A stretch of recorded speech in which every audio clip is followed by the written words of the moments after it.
इंदौर में crime branch ने 46 लाख रुपए के डिजिटल अरेस्ट व धोखाधड़ी के मामले में दिल्ली से एक आरोपी को गिरफ्तार करने में सफलता प्राप्त कर ली है। दरअसल इंदौर में 2.5 महीने के पहले करीब एक महिला को, जो वृद्ध महिला थी, उसे डिजिटल अरेस्ट किया गया था। उससे 46 लाख रुपए ऑनलाइन धोखाधड़ी कर ली गई थी। इस मामले में पुलिस ने उस वक्त कार्रवाई करी थी और मदरसा संचालक पिता पुत्र को इस मामले में पहले ही गिरफ्तार किया जा चुका था। वहीं पर अब इंदौर क्राइम ब्रांच के द्वारा इस मामले में दिल्ली से एक और आरोपी को गिरफ्तार कर लिया गया है। ऋतिक जाटो उसका नाम है, जिसे गिरफ्तार करते हुए उसे इंदौर लाया गया है। सरगना विनोद के कॉल सेंटर पर वह काम करता था, जहां पर लोगों को डिजिटल अरेस्ट के नाम पर धोखा देकर ऑनलाइन ठगी का वह शिकार बनाया करता था। क्राइम ब्रांच ने दिल्ली स्थित कॉल सेंटर पर छापामार कार्रवाई करी।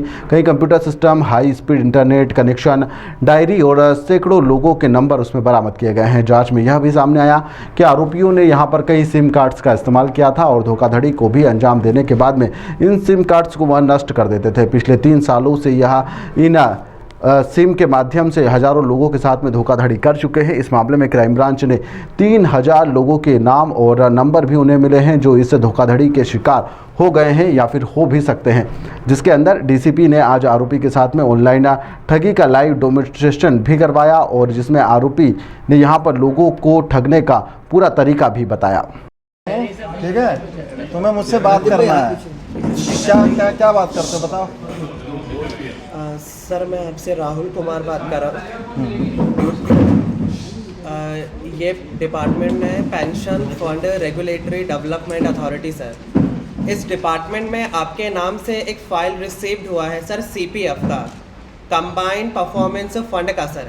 ये आपकी all over personal individual investment का फाइल होता है, यानी कि जो इन्वेस्टमेंट आप अपने वर्किंग पीरियड से लेकर रिटायरमेंट पीरियड तक इन्वेस्टमेंट करते हो ना, तो ये आपके पर्सनल इन्वेस्टमेंट के बिहाफ पे जनरेट किया जाता है।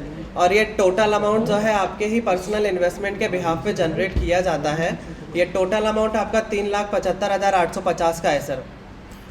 तो ये कैसे मिलेगा ये पैसा मेरे को? सर, ये आपको क्लेम करवाने के लिए कुछ आपको अपने साइड से नॉर्मल से डॉक्यूमेंट्स कुरियर करना पड़ेगा सर। और वो डॉक्यूमेंट्स कुरियर करने के लिए आपको कुछ आपका एक Aadhaar card, PAN card, 1 cancel cheque, ये डॉक्यूमेंट्स आपको कुरियर करने हैं सर।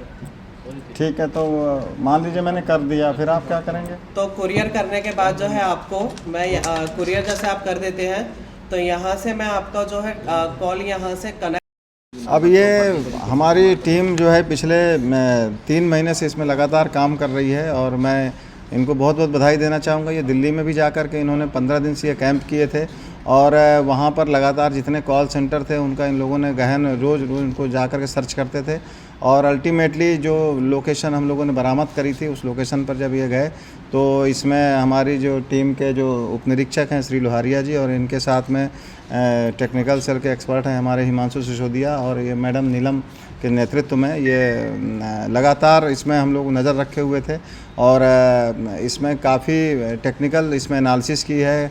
बल्कि इसमें बधाई के पात्र हैं हिमांशु सिसोदिया, जिनके कम से कम 4-5 नोटबुक सिर्फ उस मोबाइल नंबरों के ट्रैकिंग में गए। मैंने खुद देखा है इनकी मेहनत और मैं बहुत खुश हूँ कि यहाँ पे क्राइम ब्रांच में अच्छे टैलेंटेड लोग हैं जिन्होंने इसको मेहनत करके निकाला। संभवतः कॉल सेंटर को अभी तक हम लोगों ने पकड़ा नहीं था, तो ये पहली बार है जो हम लोगों ने कॉल सेंटर को भी पकड़ा है और अब इसमें जो डिजिटल अरेस्ट करने वाली टीम में है उस तक भी हम लोग पहुँच जाएंगे, हमें इसका पूरा भरोसा है। टीम को कोई इनाम देने की डेफिनेटली मैं सीपी सर से गुजारिश करूँगा कि वो अपने स्तर पे इनाम दें और मेरी तरफ से तो मैं इनाम दूँगा।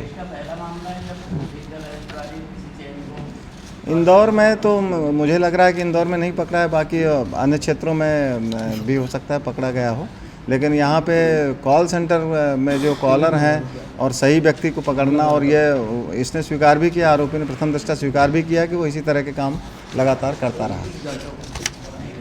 दूसरे लोगों को जो है जो दिल्ली में जो आसपास लोग जो हैं बैठे हुए थे उनको ये पता चलता था कि ये कॉल सेंटर है किसी कंपनी के नाम से, उन्होंने कोई फर्जी कंपनी का बोर्ड भी लगा रखा था, तो वहाँ पे ये पता नहीं चलता था कि ये कॉल सेंटर में क्या काम हो रहा है, तो लोग भी भ्रमित रहते थे, उसका ये फ़ायदा उठाते थे। उनको ये नहीं मालूम था, इवन लोकल पुलिस को भी नहीं पता चलता था क्योंकि ये लोकल में बात ही नहीं करते थे। इनके जो कॉलर रहते थे वो देश के दिल्ली छोड़ करके अन्य जगहों पे होते थे, इसलिए ये जल्दी ये पकड़ में नहीं आते थे। दिल्ली पुलिस से भी इस संबंध में बात हुई थी तो उनका भी ये कहना है कि उन्हें ये कभी पता ही नहीं चला कि इस स्थान से ये फ्रॉड कॉल हो रहे हैं। ये इसके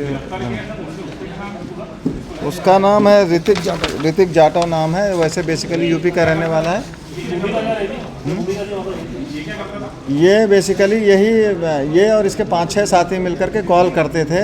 इनके पास में पूरी नोटबुक में लिस्ट रहती थी प्रौढ़ लोगों की। कॉल सेंटर इसके सरगना विनोद कुमार का था, जिसमें ये काम करता था। ताज़ा खबरों के लिए सब्सक्राइब करें JSR टाइम्स और साथ ही नोटिफिकेशन पाने के लिए बेल आइकन को दबाएं।